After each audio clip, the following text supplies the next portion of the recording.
Tes. Ya, terima kasih Bapak Ibu sekalian yang telah hadir di web seminar aplikasi RMI Klinik kita. Terima kasih atas kehadirannya di saluran live, menu live beranda aplikasi klinik kita. Selamat datang di web seminar yang kita selenggarakan setiap hari Selasa siang yang membahas tema-tema tentang bagaimana mengelola usaha klinik kesehatan atau bagaimana memakai aplikasi rekam medis klinik kita ini untuk memudahkan Bapak Ibu sekalian dalam mengelola klinik atau praktek mandirinya. Ya, selamat datang di web seminar aplikasi klinik kita. Kita live di beranda menu aplikasi klinik kita. Bapak Ibu yang telah mempunyai akses di beranda menu aplikasi klinik kita, silakan masuk ke dalam beranda live ya. Bapak Ibu bisa lihat langsung di beranda live aplikasi klinik kita yang kita siarkan secara langsung, secara live ya. Dan kita cek sudah ada beberapa yang hadir dalam aplikasi klinik kita ini yang menyimak. Selamat datang. Dan Bapak Ibu yang sudah menyimak dalam aplikasi platform webinar ini, selamat datang juga ya. Kita cek sound apakah bisa didengar semuanya ya. Dengar oleh Bapak Ibu sekalian. Jika ada yang merasa kurang jelas, bisa ketik ya di chat yang ada di bawah aplikasi rekam medis klinik kita. Ya, terima kasih atas responnya di chat ya. Terima kasih Pak Ibu Hujaibah ya. Terima kasih atas kehadirannya Bapak Ibu sekalian yang ada dimanapun ya berada. Hari ini saya ungkap tentang beberapa pengalaman saya ya dalam mendirikan usaha klinik kesehatan sekitar kira-kira lebih dari 10 tahun ya. Dan kami memaknai bahwa pengalaman-pengalaman yang saya terima ini bisa kita bagikan agar Bapak Ibu sekalian yang berminat dalam usaha klinik kesehatan ini bisa mengenali dan mengurangi dampak dari kecurangan orang dalam di klinik yang kita kelola ya. Dan hari ini kita angkat tema tentang bagaimana mengenali kecurangan orang dalam di klinik atau praktek mandiri yang kita kelola. Ya. Kita ada beberapa slide yang saya ingin sampaikan ke Bapak Ibu sekalian. Terima kasih sekali lagi atas kehadirannya ya. Dan slide-slide ini bisa Bapak Ibu unduh atau nanti bisa pelajari kembali tentang apa yang terjadi di usaha klinik ini, tentang kecurangan-kecurangan yang pernah saya alami ya. Dan ini berlaku untuk di klinik kita ya. Mungkin Bapak Ibu yang pernah mengelola dan mengalaminya bisa share di beranda nanti ya. Kita mulai aja tentang webinar kenali kecurangan orang dalam di klinik atau praktik mandiri Anda. Bapak Ibu mungkin sekarang mempunyai tugas sebagai penanggung jawab atau pemilik dari sebuah klinik, atau Bapak Ibu sekarang mempunyai praktik mandiri sebagai dokter ya. Atau mungkin para medis yang sudah mempunyai praktek mandiri ya. Terima kasih kehadiran sekali lagi. Dan saya ingin membagi informasi definisi curang ya. Definisi curang ini adalah yang kita garis bawahi di sini dalam webinar ini. Curang adalah berbagai tindakan yang dirancang untuk menumbangkan atau mensiasati aturan, norma, etika guna mendapatkan keuntungan pribadi yang tidak adil.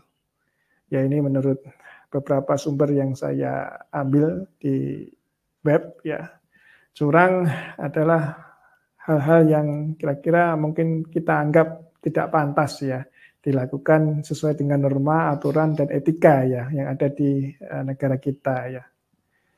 Dan curang ini tidak hanya ada di mana-mana, tapi kita fokus untuk yang ada di klinik atau tempat praktek pribadi yang kita kelola ya. Dampak kecurangan orang dalam ini sangat berdampak bagi organisasi kita ya, bagi diri kita ataupun dari organisasi kita ya. Adapun beberapa dampak yang saya sampaikan saat ini adalah satu, finansial hilang ya. Mungkin finansial bisa hilang, bisa menurun atau yang dalam bentuk keuangan itu ya, uang ya. Yang kedua, reputasi ya, reputasi dari organisasi kita juga akan hilang atau menurun. Kemudian ada budaya kerja ya, ini penting sekali buat Bapak Ibu yang sedang mengelola sebuah bisnis. Budaya bisnis organisasi ini penting, harus kita kembangkan sehingga organisasi ini bisa jalan tanpa kehadiran pemilik atau tanpa kehadiran pengawas ya.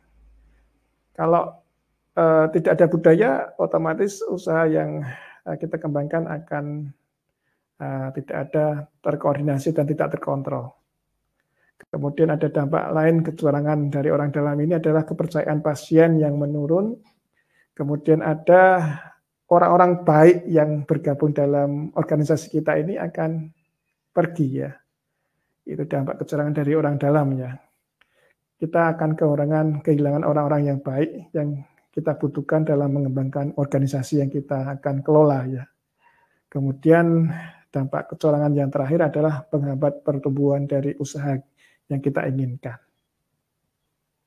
Jadi banyak cerita yang saya alami tentang kecurangan-kecurangan yang pernah saya alami, nanti akan saya deskripsikan dalam webinar ini. Mungkin Bapak Ibu juga pernah mengalaminya, dicurangi oleh orang dalam ya, orang-orang yang terdekat kita, orang-orang yang kita percayai, atau orang-orang yang memang notabene mempunyai penampakan yang mungkin kita reputasi yang baik, kita hormati, tapi mereka malah berbuat curang kepada kita ya. Kemudian area kecurangan dari orang dalam ini, kalau dalam klinik ini kita bagi jadi beberapa area.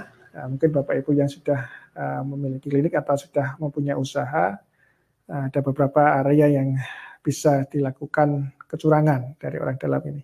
Satu, sebelum pelayanan. Yang kedua, saat pelayanan ya. Yang ketiga, setelah pelayanan. Yang keempat, tidak berhubungan dengan pelayanan. Ada 4 area yang perlu kita ketahui. Ada kecurangan-kecurangan yang dilakukan oleh orang dalam ini terhadap organisasi kita atau terhadap diri kita ya. Yang paling sering terjadi adalah setelah pelayanan ya. Setelah pelayanan dan saat pelayanan itu sering terjadi ya. Bagi diri kita dan bagi orang dalam yang membantu kita ya. Kita lihat profesi apa yang dapat terlibat dalam kecurangan ini. Notabene yang kita memiliki klinik atau praktek pribadi ya, mungkin kita tidak banyak orang terlibat, mungkin hanya beberapa orang yang terlibat dalam praktek mandiri kita ya. Kalau kita mempunyai organisasi seperti klinik atau organisasi yang mempunyai pelayanan yang lebih luas lagi ya, profesi-profesi kesehatan ini erat terlibat dalam kecurangan ya. Misal kita dokter mitra ya, yang kedua petugas farmasi yang melayani persediaan farmasi atau sediaan-sediaan yang kita butuhkan dalam operasional klinik atau praktek mandiri. Yang ketiga adalah kasir. Kasir di sini adalah orang yang menerima dan mengeluarkan uang ya. Profesi kasir. Kemudian ada Pak asisten yang mendampingi dokter mitra atau dokter yang sedang praktek di tempat kita atau dokter pengganti yang menggantikan kita ya. Kemudian petugas-petugas lain yang berhubungan dengan uang berhubungan dengan mandat, berhubungan dengan barang, berhubungan dengan kerjasama, dan transaksi. Ini, ada profesi kesehatan yang terlibat dalam hal kecurangan ya. Dia ada notabene kita lingkup di area klinik dan praktek mandiri, memang tenaga kesehatan ya. Di sini kita berhubungan dengan tenaga kesehatan. Dan non kesehatan yang kira-kira kita tidak bisa awasi ya. Kita misal dokter ya. Kita misal dokter ini beberapa kali dulu pernah saya temui ya, moral hazard seorang profesi yang menjadi mitra kita ya. Biasanya mereka mempunyai andil ya, mempunyai andil dalam kecurangan dan memang persepsi yang tidak sama dengan kita ya. Paling sering terjadi adalah mereka membawa kartu nama ya, kartu nama itu yang memang kartu nama yang memang tidak ada hal yang dilanggar ya. Ketika kita mempunyai kartu nama, dokter punya kartu nama, tapi beberapa etik yang perlu kita tekankan di tempat kita ya, bahwa praktek di tempat kita ya, memang dokter diperbolehkan mengenalkan diri, tapi tidak secara berlebih ya. Tidak sampai membawa brosur, membawa perlengkapan promosi, bahwa mempromosikan dirinya selain kita praktek di tempat ini, kita punya tempat untuk dicari di tempat ini. Ya. Dulu pernah ada kita mempunyai cabang di area kota ya. Kita mempunyai cabang klinik di mana ada dokter itu melamar di tempat kita.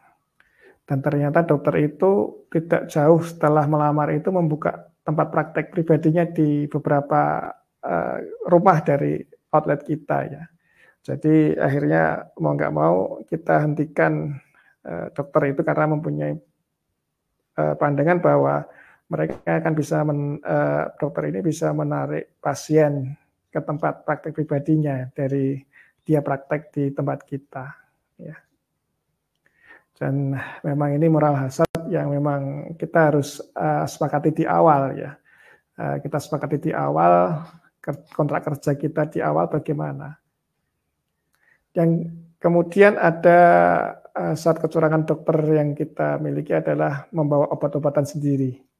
Biasanya obat-obatan yang dibawa oleh mitra kita adalah obat-obatan injeksi ya, injeksi yang kira-kira klinik mungkin tidak tersedia. Obat-obatan injeksi ini kadang-kadang ditawarkan sendiri tanpa izin pemilik klinik atau kita untuk dijual ke pasien.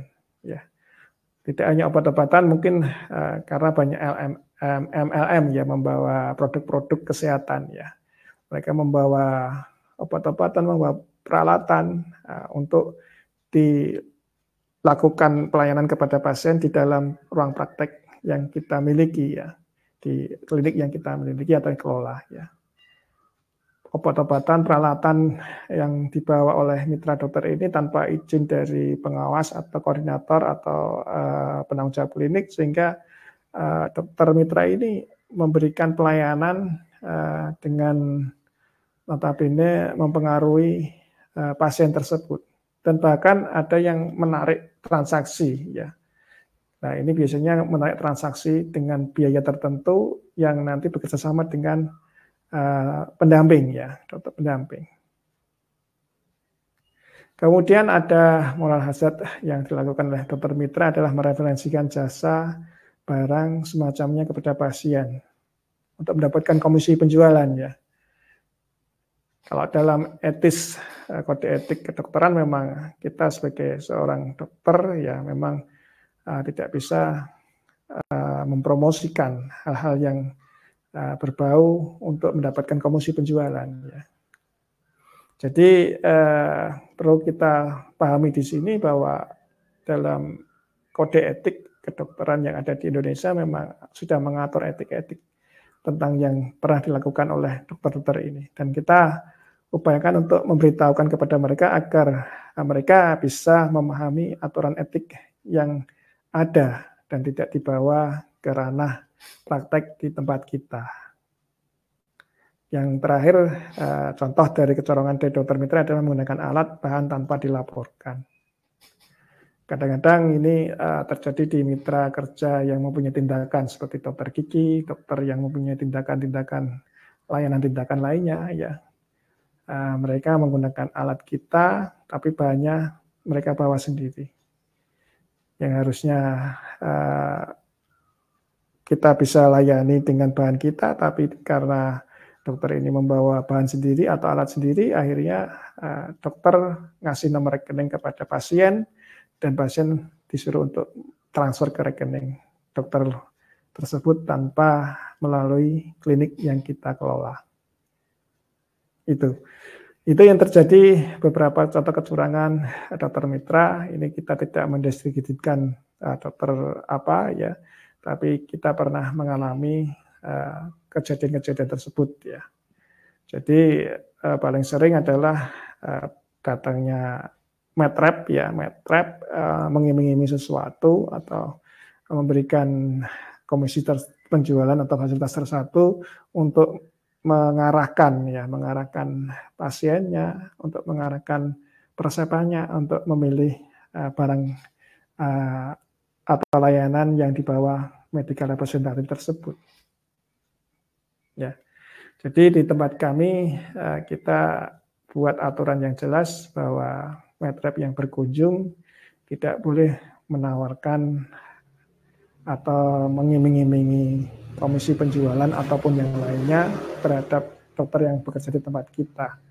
Dan kita membuat aturan jelas, nanti akan kita kendalikan tentang formularium pelayanan, formularium obat-obatan atau layanan-layanan yang kita bisa rujuk atau layanan yang bisa kita layani sendiri. Sehingga tidak semua layanan jasa seperti lab dirujuk, tapi kalau yang bisa kita layani sendiri, kita layani sendiri. Itu yang beberapa contoh kecurangan yang terjadi di tempat kami yang dilakukan oleh dokter mitra ya. Nah, dokter ada yang di tempat kami ada dokter yang berfungsi sebagai dokter mitra yang hanya kita sewa kontrak berapa lama, tapi ada jadi dokter tetap yang kita upayakan dia jadi petugas atau pejabat yang berwenang di klinik yang kita kelola. Selain mitra dokter, ada kecurangan yang dilakukan oleh petugas farmasi ya.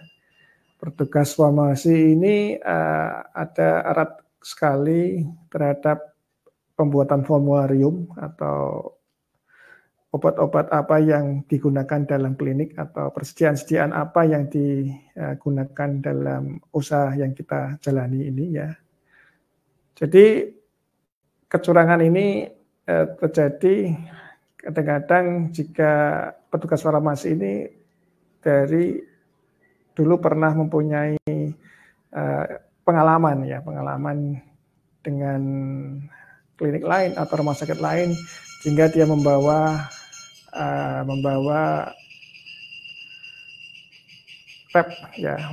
produk-produk tertentu ya, Jadi kita lihat formularium tertentu dibawa ke tempat kita, jenis-jenis sama merek tertentu dibawa ke tempat kita dengan iming-iming mendapatkan komisi penjualan untuk pribadi. Kemudian ada hal yang perlu kita waspadai di sini adalah pemesanan sediaan tertentu yang berlebih ya. Kadang-kadang kita lupa bahwa sediaan obat farmasi atau non farmasi ini harus sesuai dengan kebutuhan. Tapi kadang-kadang kita mendapati sediaan farmasi ini lebih dari kebutuhan, sehingga terjadi oversupply atau banyak sekali stok yang ada di gudang kita. Pernah kita dapati bahwa teman-teman yang kita kasih wewenang untuk memesan sediaan farmasi ini dapat cashback sehingga mereka tidak peduli kebutuhan klinik berapa, mereka akan pesan karena ada promo tertentu sehingga mereka akan selalu memesan karena dia dapat cashback dari produksi informasi. Perlu kita pahami bahwa semua pemesanan itu akan berakibat dengan cash flow kita, berakibat dengan pembayaran yang kita akan lakukan kepada supplier kita. Kalau barang itu tidak akan terserap, ya maka akan terjadi dead stock atau penumpukan di gudang. Penumpukan barang persediaan yang di gudang berakibat adalah penumpukan investasi, ya, atau investasi mandek, ya. Investasi yang mandek ini akan membawa cash flow atau arus kas yang kurang baik terhadap usaha kita.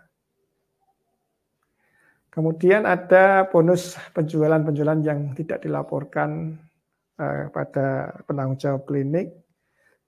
Ada kegiatan kecurangan seperti bersekongkol dengan dokter atau mitra petugas lainnya untuk jual beli formulir tertentu atas nama klinik, ya.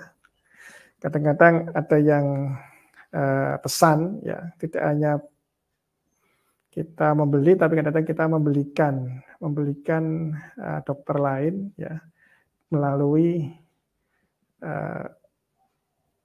SP kita atau surat pemesanan kita, klinik yang kita punya. Kadang-kadang dokter minta tolong yang petugas yang berwenang untuk order barang-barang yang bisa kita order, tapi kadang-kadang lupa untuk memisahkannya. Terakhir,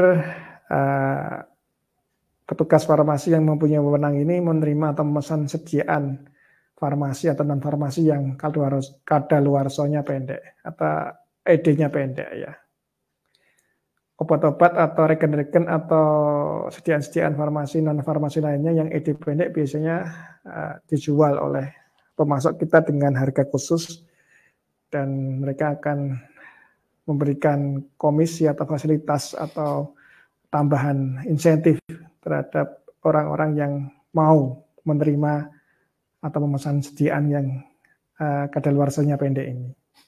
Jadi perlu kita pahami bahwa sediaan-sediaan ini, kalau kita tidak sesuai dengan kebutuhan kita, akan sebagai uang yang berhenti di tempat kita, sehingga akan mempengaruhi roda atau arus kas dari usaha yang kita kelola. Itu contoh kecurangan-kecurangan petugas farmasi yang biasa kita temui dahulu, ya. Kemudian ada kecurangan petugas kasir. Nah, petugas kasir itu kalau di tempat kita bisa petugas yang kita tunjuk dari profesi lainnya, atau yang memang kita jadikan kasir dari petugas yang non paramedis, ya, non medis, ya. Kasir di sini tadi saya sampaikan di awal, tugasnya menerima atau mengeluarkan uang milik kita, ya, milik praktek pribadi kita atau milik klinik yang kita kelola. Sering terjadi menerima uang, ya, atas fungsinya yang tidak dilaporkan, ya. Kadang-kadang ada pasien atau ada supplier, ya, yang memberikan uang. Biasanya kalau di pemasok ini ada uang-uang entertain, ya, atau uang-uang yang untuk display, ya, untuk display. Biasanya mereka titipkan ke kasir. Uang display ini kalau dalam kesepakatan di awal bahwa semua transaksi yang ada di klinik ini adalah milik klinik, ya. Jadi tidak ada transaksi yang di dalam klinik ini milik personal, ya. Jadi harus dilaporkan. Kemudian mengeluarkan uang tapi tidak disampaikan kepada yang berhak. Ini juga terjadi. Kadang-kadang kita saatnya inkaso atau bayar tagihan, ya, bayar tagihan kepada supplier A misal. Tagihannya senilai 5 juta, tapi kasir yang kita kasih wewenang ini menego kepada orang yang ditugasi untuk menagih uang kepada klinik yang kita kelola, ya. Nah, misal 5 juta, kasir ini memberikan ke 3 juta saja, tapi 2 jutanya tidak dikasihkan. Dan yang menerima ini tidak mau tanda tangan, tapi akhirnya tanda tangan dipalsukan oleh kasir tersebut. Dulu kita pernah mempunyai kasir yang seperti ini, yang kita kasih pemenang tapi tidak amanah ya, tidak memberikan uang yang harusnya kita berikan kepada pemasok, sehingga pemasok ini lama-lama kelamaan, kan kadang-kadang pemasok ini mempunyai kepedulian ya. Kadang-kadang kalau tagihannya macet, dia tomboki sendiri dari uangnya pribadi. Sales-sales itu biasanya rela berkorban mengambil uang pribadinya untuk menomboki tagihannya agar tepat waktu, sehingga dia dapat bonus dari kantornya. Nah, kasir ini memahami posisinya, sehingga dia memakai uang yang kita kasihkan harusnya haknya kepada penerima itu, supplier itu, tapi dia nggak kasihkan penuh, sehingga yang nomboi atau yang menambahi adalah sales tersebut.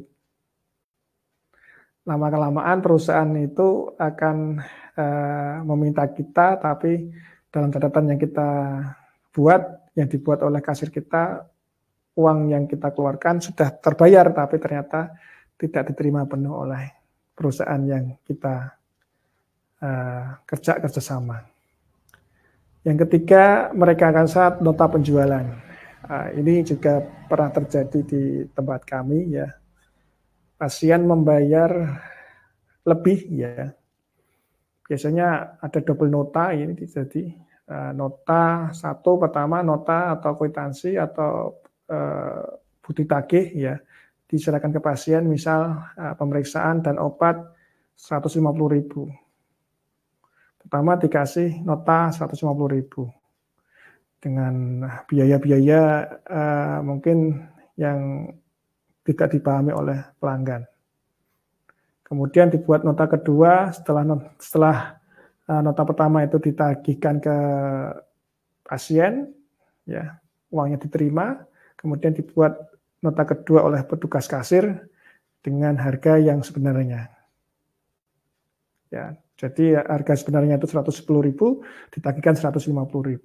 40.000-nya diambil oleh kasir tersebut.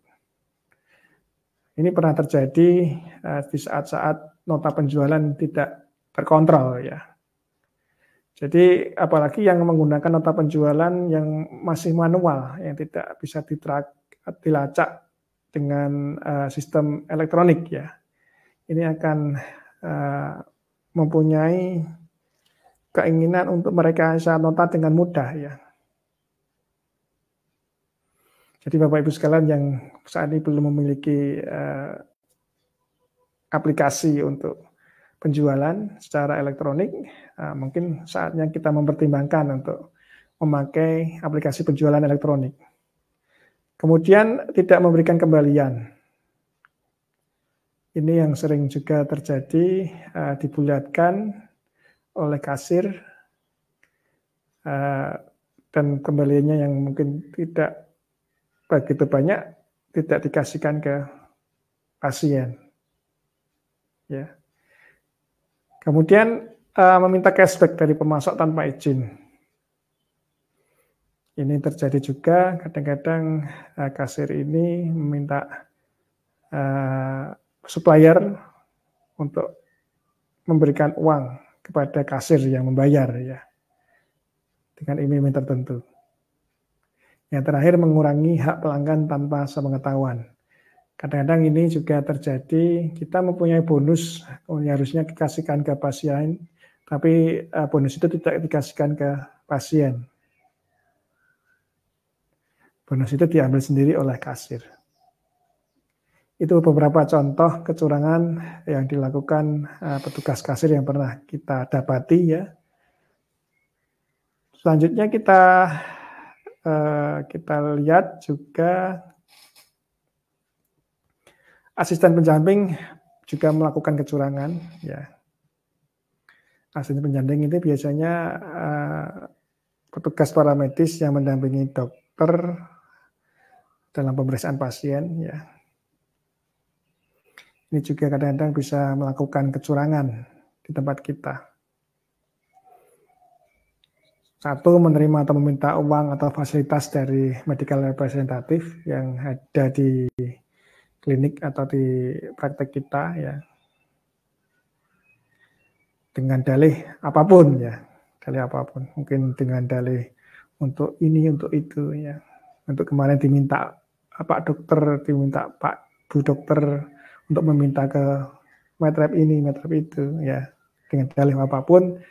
Kadang-kadang mereka meminta fasilitas atau uang dari medical representative tertentu yang sering berhubungan dengan kita atau berhubungan dengan klinik yang kita kelola. Kemudian menerima penerimaan pasien, permintaan pasien tanpa dilaporkan ya.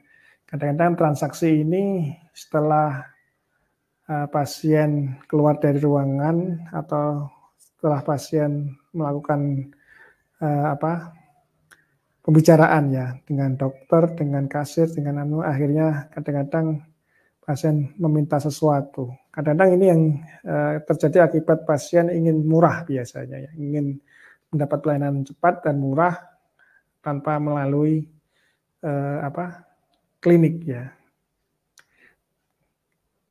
Permintaan-permintaan kalau ada ini terjadi di klinik yang kita kelola itu namanya kecurangan ya. Kalau di luar klinik itu mungkin rezeki dari asisten itu. Tapi kalau kita di sini tadi sampaikan definisi curang itu ada di klinik ya, atau praktek tempat yang kita kelola. Kemudian berkolaborasi dengan petugas lain untuk mengambil keuntungan pribadi dengan tidak melaporkannya ya. Tadi di awal kita sampaikan ada petugas dari medis, dari farmasi ya, yang kira-kira bisa berkali-kong ya mengambil fasilitas klinik atau mengambil persediaan yang ada di klinik ya untuk kepentingan pribadi. Jadi perlu kita waspadai juga tentang barang-barang yang ada di klinik, memang harus kita stop opnam. Tidak hanya barang tapi juga aset-aset ya, aset-aset yang kita bisa untuk pelayanan ya, seperti alat pemeriksaan kecil-kecil itu ya, yang instan, cek untuk cek gula darah, cek tensi, cek apa-apa itu, ya kadang-kadang kita bisa tidak diambil, dipinjam tanpa melaporkan untuk dipakai untuk kepentingan pribadi. Kemudian dapat permintaan home care ya, dapat permintaan home care dari pasien yang dilayaninya, tapi menggunakan fasilitas klinik dan tidak melaporkannya. Kita juga sering mendapatkan kejadian seperti ini ya. Kadang-kadang yang orang yang kita percayai untuk mengelola home care, melakukan home care sendiri ya, dengan pasien yang kita layani ya. Jadi itu ada toko di dalam toko. Kita punya toko, tapi ternyata tokonya itu ada toko lagi yang dilakukan oleh orang dalam yang kita miliki. Itu contoh kecurangan yang ada di klinik dengan pasien pendamping ya. Kemudian contoh kecurangan petugas lainnya ini juga pernah kita alami. Petugas itu meminta menerima fasilitas dari pihak ketiga tanpa izin dan tidak dilaporkan. Misal ada tempat space ya, di tempat kita disewa, harusnya minta izin kepada kita, tapi petugas itu tidak memberitahu kita, sehingga space itu yang harusnya dibayar oleh vendor atau orang-orang yang menginginkannya tapi tidak masuk ke tempat kita. Menerima pekerjaan dari pihak lain karena posisinya tanpa izin, ini juga pernah terjadi di person-person kunci kita ya. Person-person kunci kita yang kita latih, kita berikan pembekalan yang baik, tapi ternyata double job ya, double job yang tidak menguntungkan di tempat kita banyak ya. Jadi di awal kita sepakati bersama kalau kita menerima karyawan atau pegawai memastikan pekerjaan-pekerjaan lainnya ya atau double job itu harus minta izin terhadap pengelola ya atau penanggung jawab klinik yang kita miliki. Kemudian ada kegiatan untuk memaksa junior untuk memberikan sesuatu ya agar bisa kerja dengan baik. Ini yang saat ini lagi ngetren perundungan ini ya, memaksa junior yang baru masuk di tempat kerja kita. Yang terakhir, petugas-petugas kunci menjual rahasia yang kita berikan kepada, kita amanahkan kepada dia, kepada pihak lain. Rahasia ini dalam bentuk dokumen, kerja, SOP, dan mungkin database atau kode-kode yang memang harusnya dirahasiakan tapi dijual tanpa izin kepada pihak lain yang membutuhkan. Juga kadang-kadang kita mentraining atau melatih, memberi pembekalan khusus pada pegawai kita, karyawan kita, sehingga mempunyai keterampilan ya. Akhirnya mereka bekerja dengan pihak lain tanpa pengetahuan kita. Itu beberapa kecurangan yang pernah kita alami dari beberapa contoh petugas yang ada di tempat kita di klinik ya. Mungkin Bapak Ibu perlu pahami ya, sebab terjadi kecurangan itu ada beberapa ya. Salah satunya adalah salah menerima atau merekrut sebagai karyawan atau mitra kerja kita. Jadi di awal ada teknik-teknik khusus yang kita upayakan agar dalam perekrutan ini kita berlapis-lapis sehingga kita memastikan bahwa orang yang kita terima dalam organisasi kita ini tidak memberikan dampak yang buruk kepada budaya kerja kita atau terhadap institusi atau organisasi yang kita kelola. Kemudian ini terjadi juga karena motivasi jangka pendek dan tekanan. Kita pahami bahwa setiap orang membutuhkan biaya ya, biaya terhadap atas dirinya. Kadang-kadang kalau kita telat memberikan gaji, telat memberikan insentif, atau mungkin terlalu kecil memberikan insentif atau gaji, mereka akan mencari tambahan ya, di mana tekanan-tekanan di dalam keluarganya atau di dalam lingkungannya yang membuat dia ingin mendapatkan lebih dengan berbuat curang. Jadi pastikan bahwa hak-hak mereka dipenuhi dengan baik dan kita lihat motivasi kerja mereka apa dan bagaimana kondisi tim kita itu dalam bekerja dan dalam keluarganya. Ini juga terjadi sekali kalau kita pernah telat melakukan pembayaran gaji, mereka akan mencari hal-hal untuk mencukupi kebutuhannya dengan melakukan kecurangan. Ya. Kemudian tidak ada konsekuensi yang diberikan atas kecurangan ini, tidak ada law enforcement ya atau penegakan atas atau konsekuensi atau sanksi atas kejadian yang disebabkan oleh kecurangan tersebut. Ya. Yang paling banyak adalah pembenaran atas diri sendiri. Mereka mempunyai pandangan bahwa ini tidak apa-apa. Ini benar menurut dia. Seperti tadi di depan ada mitra dokter yang merasa dirinya benar ya. Bahwa ini menurutnya benar. Nah, makanya disepakati di awal kita batasi dalam kontrak kerja bahwa yang benar yang mana, yang salah yang mana, kita upayakan saling diskusi sama-sama sehingga tidak ada mispersepsi atau ketidakbenaran pemahaman atas kecurangan tersebut. Jadi tidak ada yang mengupayakan bahwa ini benar atas dirinya sendiri. Kemudian ada kekurangan monitoring dan pengawasan terhadap usaha yang kita lakukan. Selanjutnya ada ketidakadilan dalam pembagian keuntungan dan wewenang. Ini juga akan mencetuskan terjadinya kekurangan karena mereka iri ya. Mereka tidak ingin untuk terlihat, tapi dia iri ya. Akhirnya mereka berbuat kecurangan. Yang terakhir ada insentif yang berlebihan ya.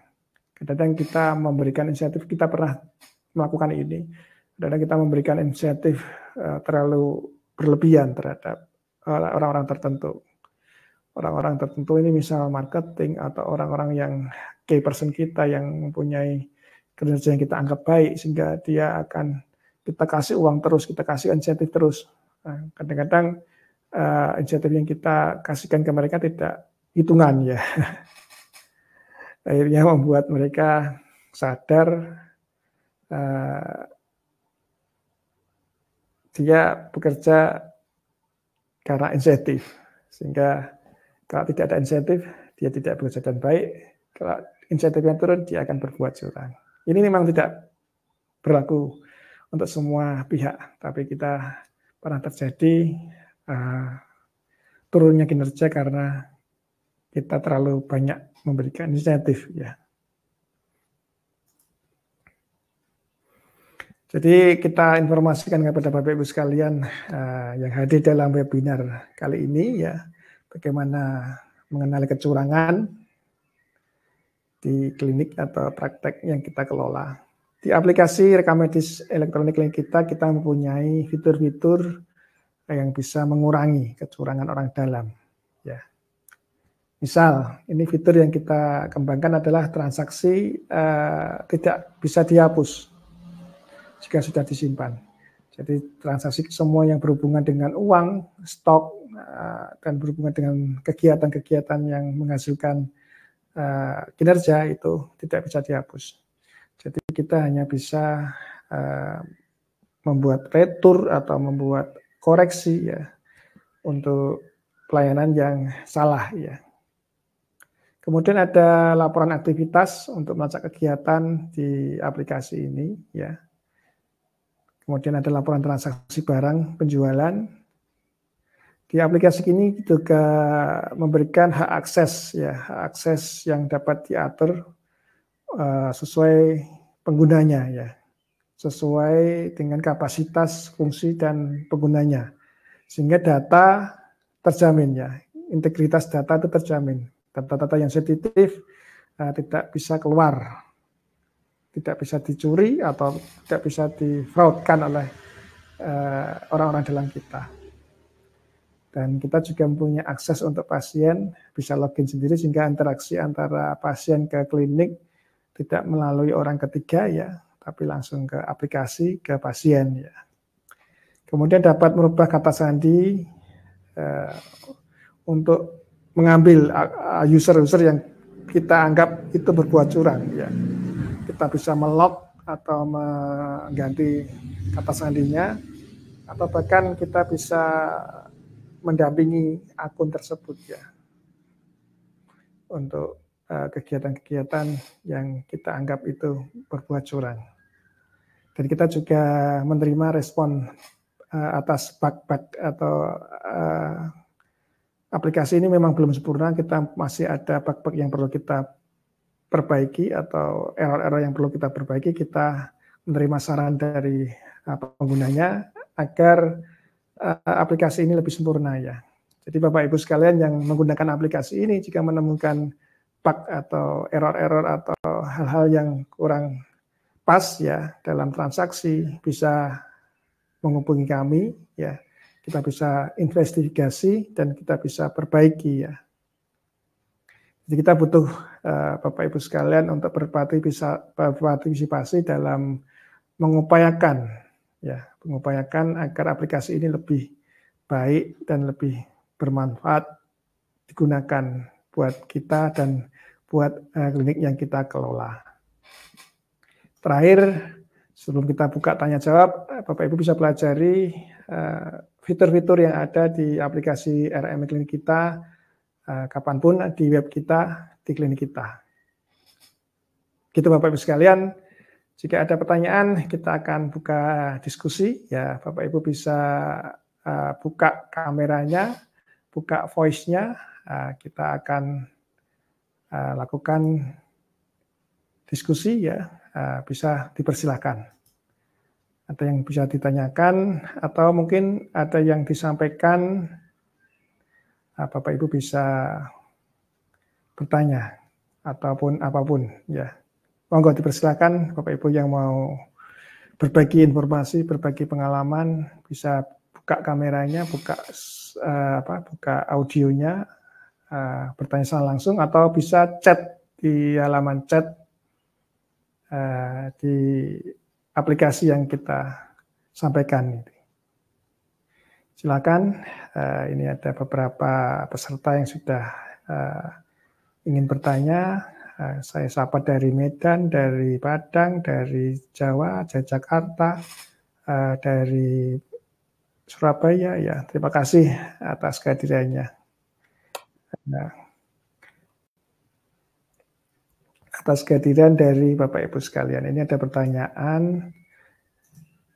Oh ya, Bu Ujaipah dari Munte ya. Oh ya, Bu, Bapak Ibu ini ya. Aktivasi aplikasi Ibu bisa beli di web aplikasi di web di klinikita.id ya. Di situ ada fasilitas untuk memilih pembelian 2 bulan atau dalam setahun sekaligus. Ya. Kalau setahun kita kasih diskon 20%. Ya. Jadi untuk klinik 30% untuk praktek mandiri. Bapak Ibu bisa bisa beli langsung di web klinikita.id ya. Bapak Ibu bisa klik logo RMI Klinik Kita yang ada di layar aplikasi live webinar ini. Bisa klik akan menuju ke cara aktivasi aplikasi Klinik Kita ini. Gitu Bu. Jadi ada demonya di halaman demo klinikita.id/demo. Bisa Ibu lihat demonya di situ. Kalau juga sudah cocok, Ibu bisa beli aplikasi lewat itu ya, lewat pembelian itu. Nanti kita akan ada form untuk Ibu isi atau kembalikan kepada kami sehingga langsung kita aktivasi. Gitu Bu. Itu Bapak Ibu sekalian yang ada di manapun Bapak Ibu berada ya. Silakan Ibu atau Bapak untuk berpartisipasi, bertanya yang mungkin bisa kita sebagai acuan untuk live webinar selanjutnya. Kira-kira kita membahas apa? Dipersilakan untuk disampaikan Bapak Ibu sekalian. Kira-kira membahas apa untuk live webinar selanjutnya? Kita mempunyai workshop atau pelatihan-pelatihan khusus yang bisa Bapak Ibu akses di klinikita.id, tapi kita ingin berbagi secara free, gratis di setiap event live webinar ini di setiap hari Selasa siang, dan kita akan tayang ulang di web atau di channel YouTube yang kita punya.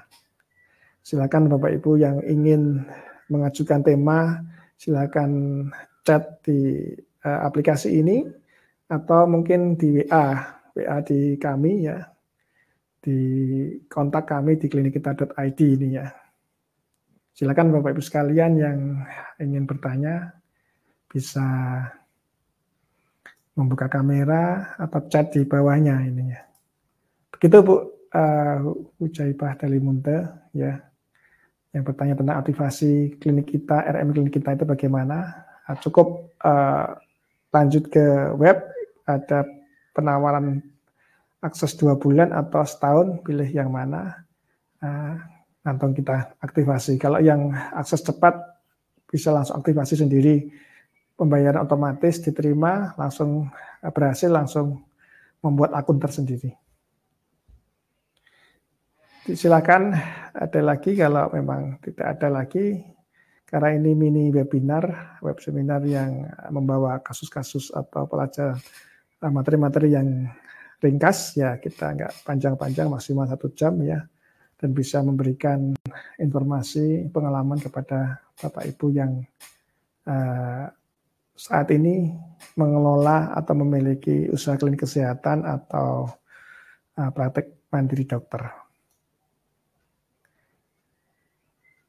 Itu Bapak Ibu sekalian, kalau memang tidak ada pertanyaan, saya terima kasih atas kehadiran dalam sesi webinar ini ya.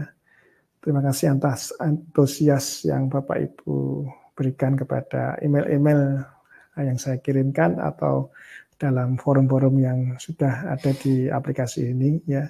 Terima kasih atas partisipasi dan interestnya ya, ketertarikannya terhadap aplikasi klinik kita dan layanan klinik kita.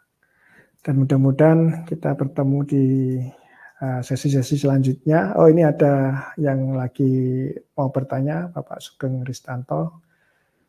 Dipersilakan. Mungkin itu Bapak Ibu, kita pernah mempunyai pengalaman-pengalaman yang tidak kita tulis dalam buku yang ada di dalam penjualan klinik kita ya. Kita sampaikan ke webinar-webinar sesi kecil-kecil ini ya.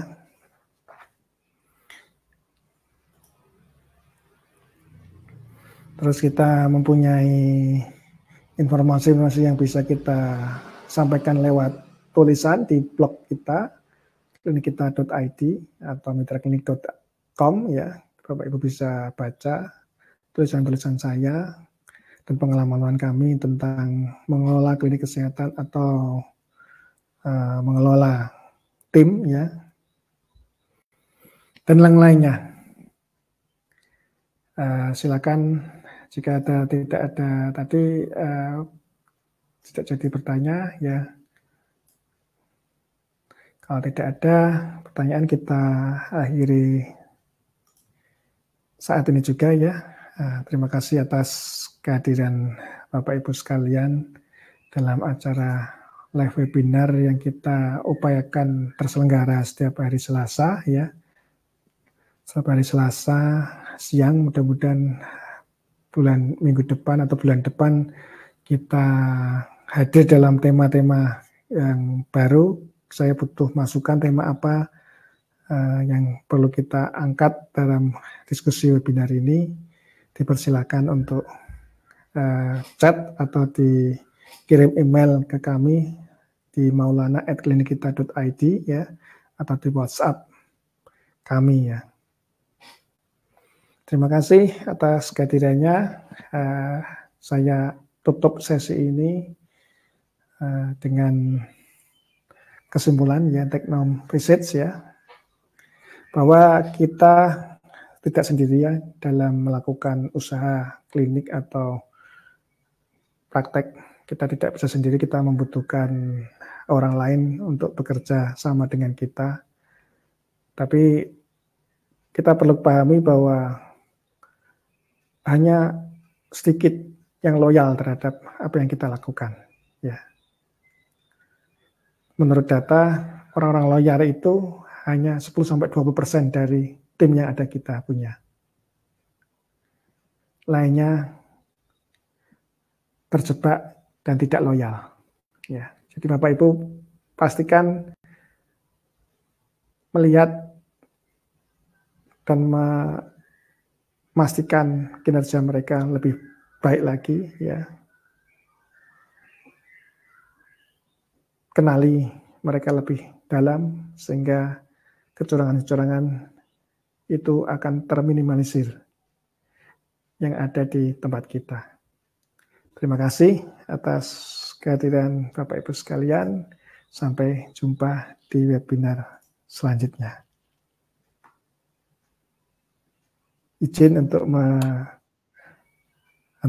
webinar dan sampai jumpa di webinar selanjutnya.